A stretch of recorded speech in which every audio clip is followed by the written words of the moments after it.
Hello, thanks for joining us for the news. I'm Ruth Aguele. My sign language interpreter is Hannah Olainka. We'll bring you the headlines now.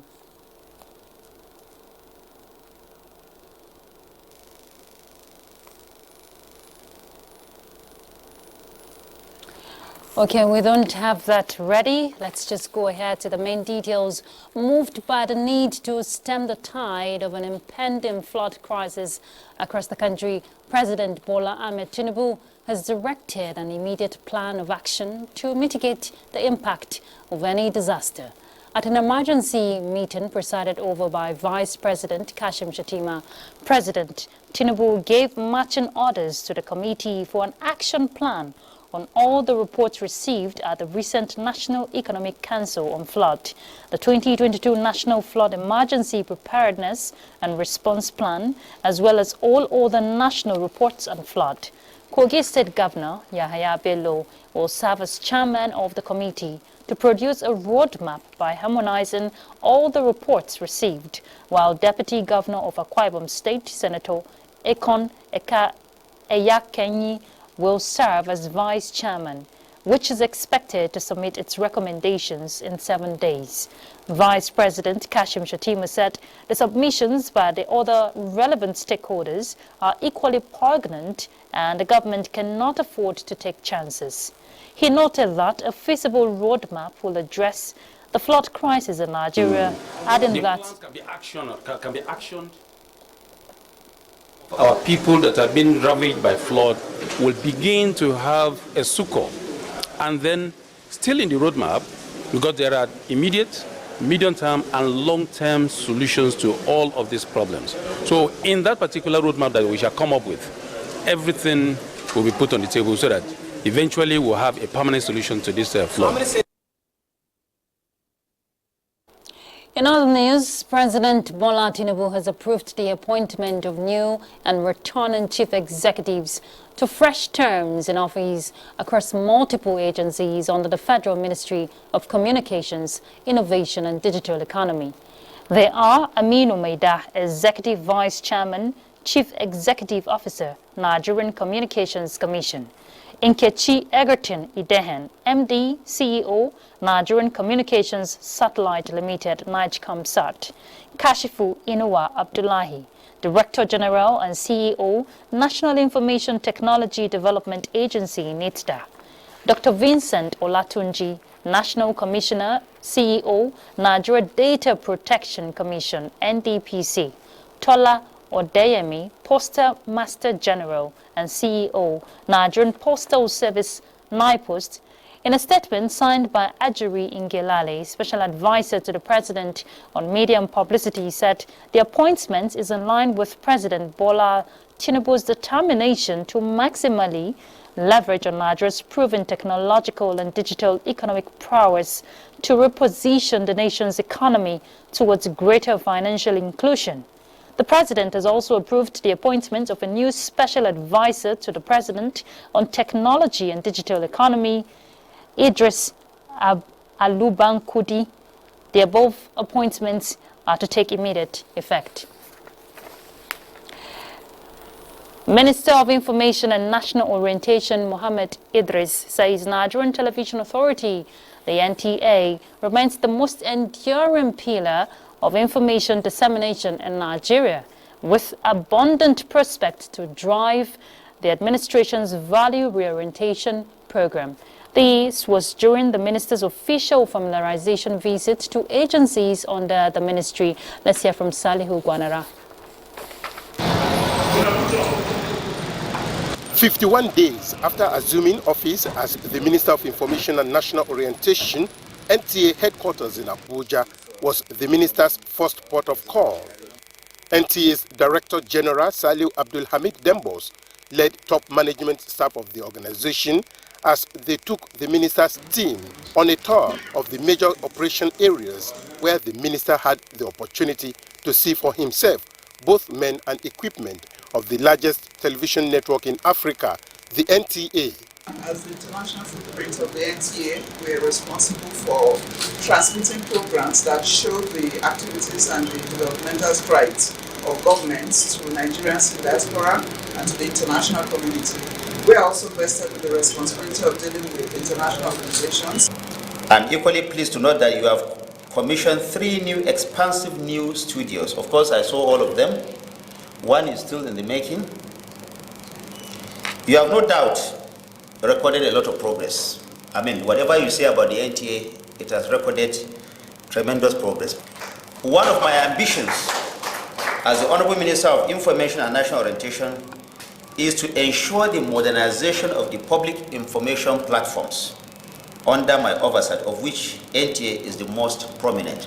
We're able to also expand coverage to reach more viewers through various platforms, including live streaming, leading in the news breaking through, building a strong and reliable network of reportage and correspondence with established some bureaus in the UK, in the US, Egypt, Kenya, Ghana, and of course, South Africa. And we'll put in our very best to make NTA the dream you want it to be. We assure you that we'll continue to break the news and will remain in the forefront of broadcasting in Nigeria. The minister reaffirmed his primary mandate to ensure radical reforms of the public media organizations, particularly the Nigerian Television Authority, to sustain its reforms as the leading public broadcaster in Nigeria. He commended the digitization and modernization efforts of the management and promised his support. The Director General and top management staff of the National Broadcasting Commission also played host to the Minister of Information and National Orientation for the first time in about a decade.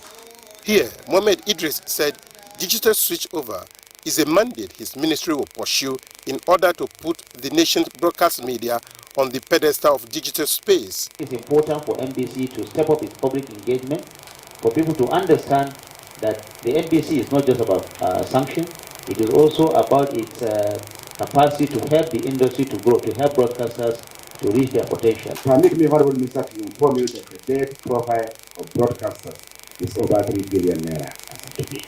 The minister urged the staff of the prospective agencies to focus attention on the renewed hope agenda towards building a more prosperous Nigeria. In Abuja, Saliu Gwanara, NTA News. The federal government wants all ministries, departments and agencies as well as private sector organizations to ensure they register their technology transfer agreements with the National Office for Technology Acquisition and Promotion, that is NOTAP, as stipulated in its mandate. Minister of Innovation, Science and Technology, Uche Nanji, gave the directive at the official opening of the new corporate headquarters building of NOTAP in Abuja. Let's hear it all from Justin Bam Uye. This is a project that started 4 years ago. Today, this 1-block, 3 suspended floors edifice has been completed and commissioned.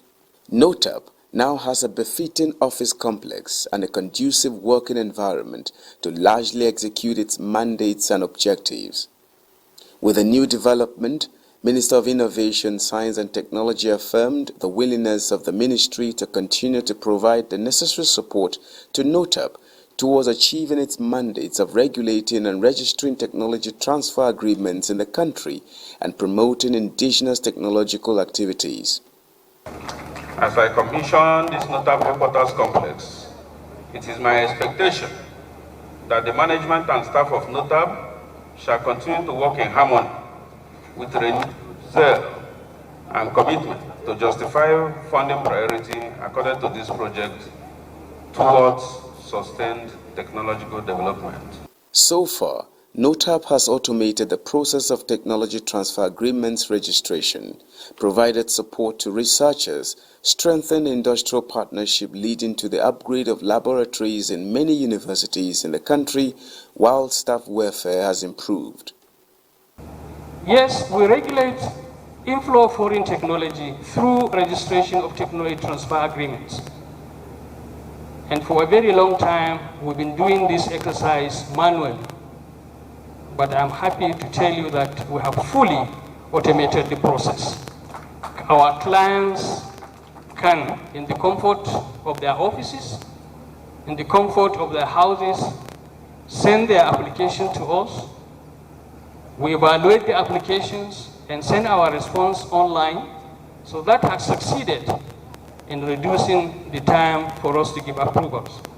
It has also helped us to increase the revenue of this establishment by more than 100%.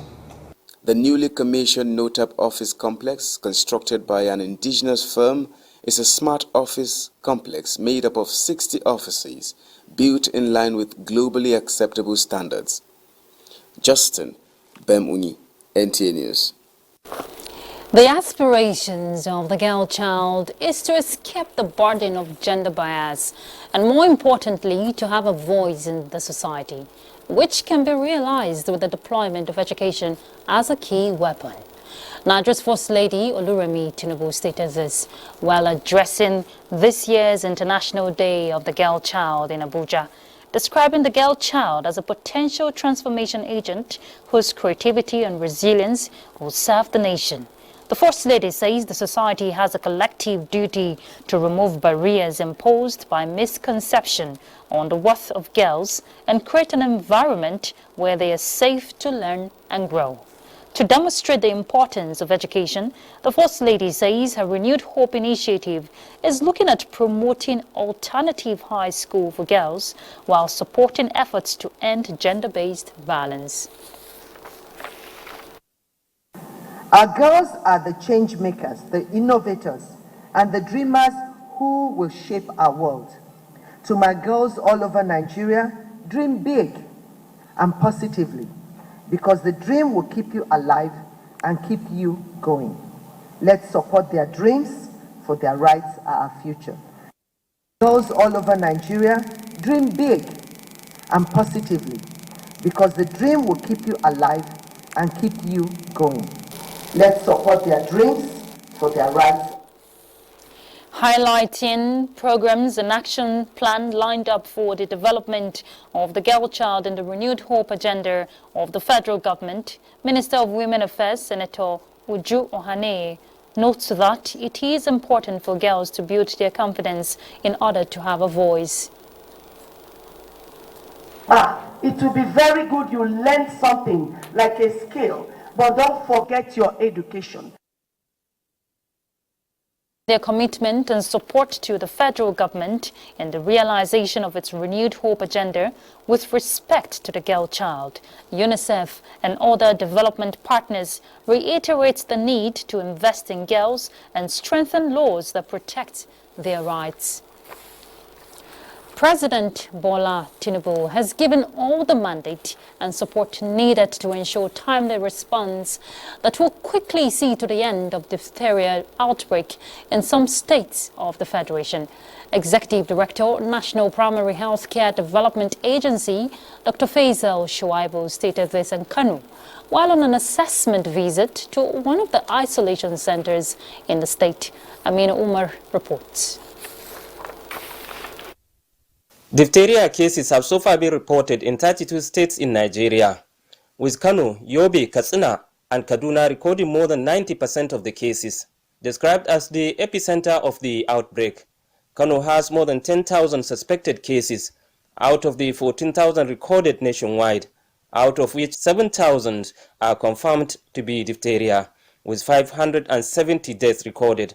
Hospital record also reveals that 22 diphtheria patients were admitted on the 10th of this month, with 4 deaths recorded on the same day. The visit by the Executive Director, National Primary Healthcare Development Agency, Dr. Faisal Shuaibu, is to assess the response level by the state governments to ensure the outbreak is brought under control as soon as possible. The coordinating Minister of Health has asked us as the diphtheria emergency task team to come and see how federal government can provide additional support. So federal government is working with our partners to make sure that the states get the vaccines that they need, to make sure that any resource that is required to bring this outbreak quickly under control is. As vaccine preventable, Dr. Shuaibu said most of the manifestations and mortality recorded were as a result of incomplete or zero-level immunization. urging parents to ensure complete immunization of their children. In Kano, Aminu Umar, NTA News. All right, let's go on a break. We're back shortly. Stay tuned. Welcome back. Total restoration of peace in the northeast region and Nigeria at large is a commitment the Nigerian Armed Forces will leverage on. Chief of Defense Staff General Christopher Musa made this declaration at his maiden visit to the Theatre Command headquarters in Operation Hadinkai in Maiduguri. Pauline Kujevana reports. Able, willing and unyielding frontier troops welcoming the Chief of Defense Staff to a familiar terrain, having once led the theater command. It is a maiden visit on his present status with additional missions of assessment and morale boosting to officers and men on the line of duty in defense of nationhood, a pledge to make Nigeria safe, a commitment to broad-based enhancement of well-being and welfare of the armed forces personnel, and subduing all forms of aggression against the country are issues captured in his presentations. Whatever it is that is going now is just going to be momentary. We are putting measures in place, we are readjusting our operations, enhancing our capabilities, we are getting the support of the presidency. And to the criminals, their days are numbered. It's just a matter of time. As members of the armed forces and other security agencies, we will not let Nigerians down. The general also visited injured soldiers at the military reference hospital in Malari Barracks and made cash donations to victims with additional 1 million naira support from Chief of Naval Staff, Vice Admiral Emmanuel Ogala. He also paid homage on the Shehu of Borno, where the royal father congratulated him over his elevation and showered with him blessings. In Maiduguri, Pauline Kujevana, NTA News. Artificial intelligence, robotics, genome sequencing, and other emergent software applications in the 21st century are complementing the fighting power of the military in contemporary world. Nigeria is not left behind. As the Chief of Army Staff says, the military is enlisting Nigeria into the global map with these technologies. The Chief of Army Staff, Lieutenant General Taurit Lagbaja, confirmed this positive development in a message delivered by the Chief of Special Services and Programs, Major General Henry Wesley, at the Land Simulation Center during a military exercise in Abuja. Defense correspondent Ismail Musa reports. Effective use of simulation technology to enhance the Nigerian Army operation in a joint environment is the focus of this workshop. This is to further transform the Nigerian Army into a well-trained, equipped and motivated force towards achieving its constitutional responsibilities. Simulation training involves the use of software that creates real-time scenarios, an essential combat enabler for preparing troops for current and future security challenges. A Nigerian army that is always combat ready can only be achieved through effective training using emerging technologies such as artificial intelligence, robotics, genomic sequences, even among themselves and as they converge.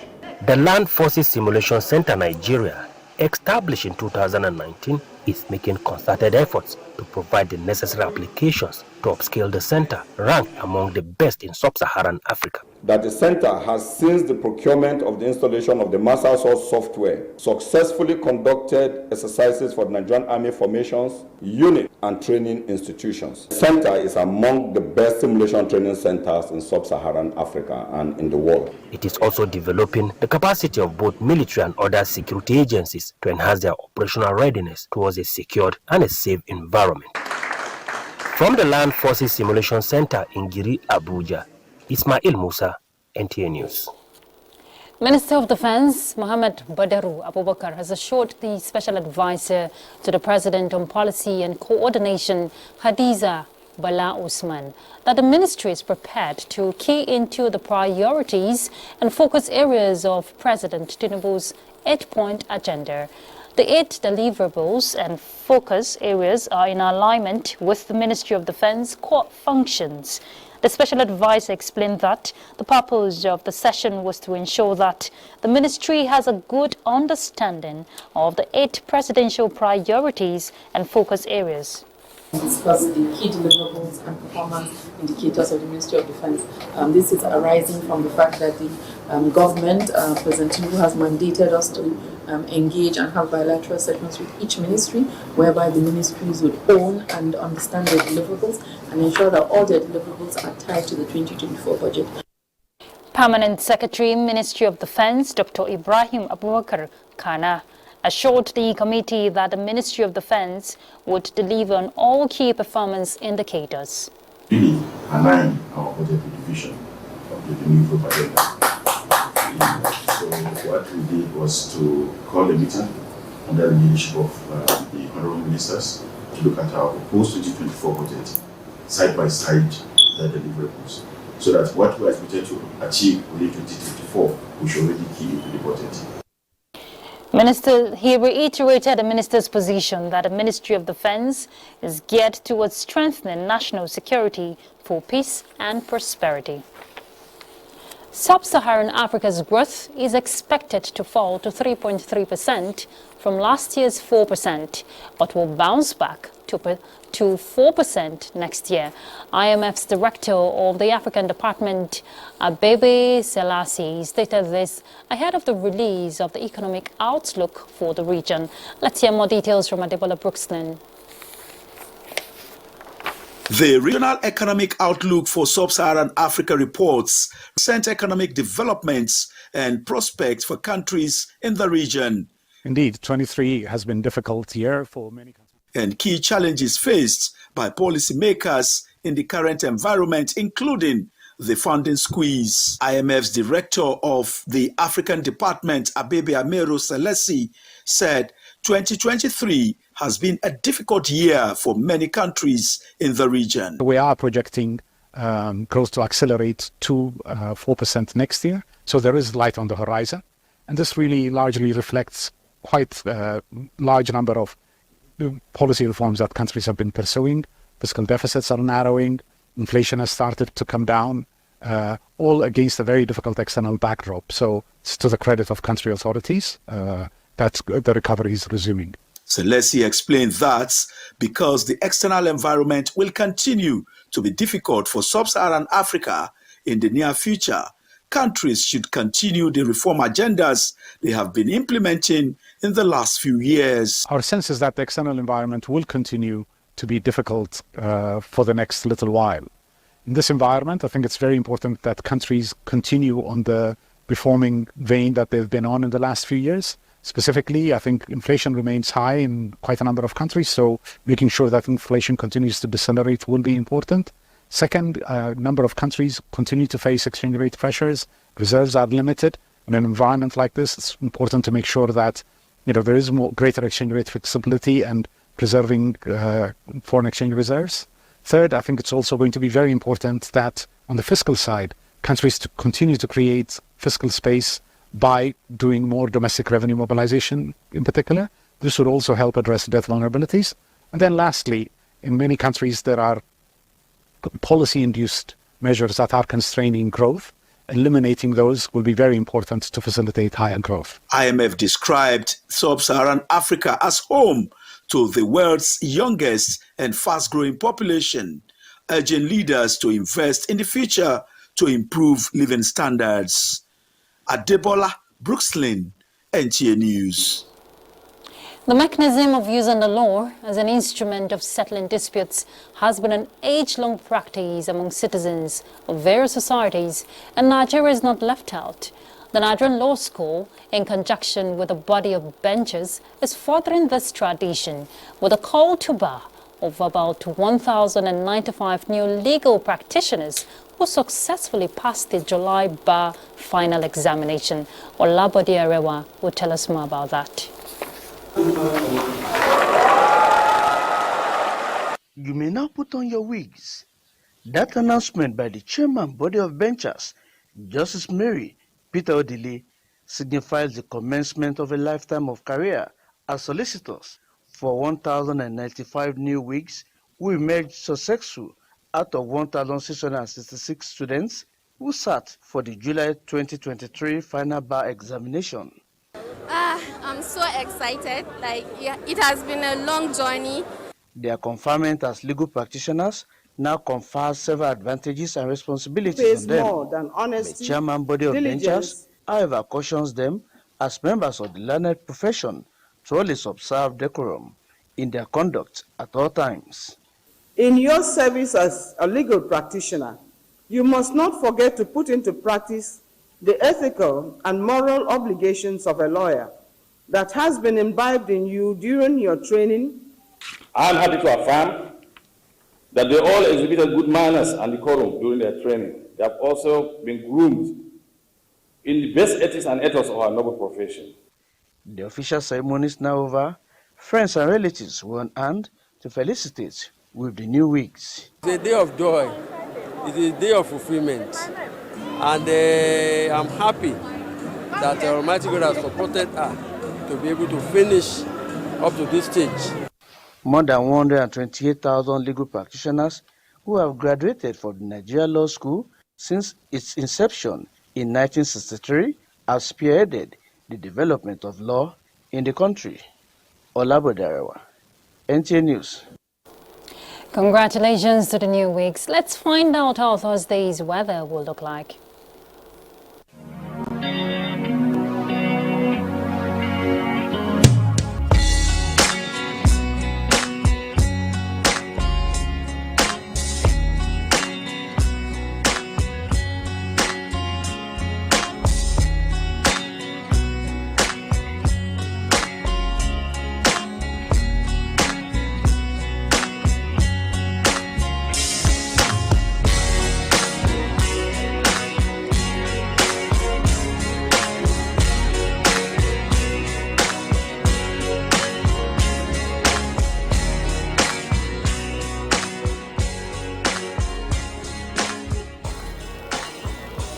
All right, that's the news. Thank you very much for your time. I'm Ruth Aguele. My sign language interpreter is Hannah Olainka. Bye.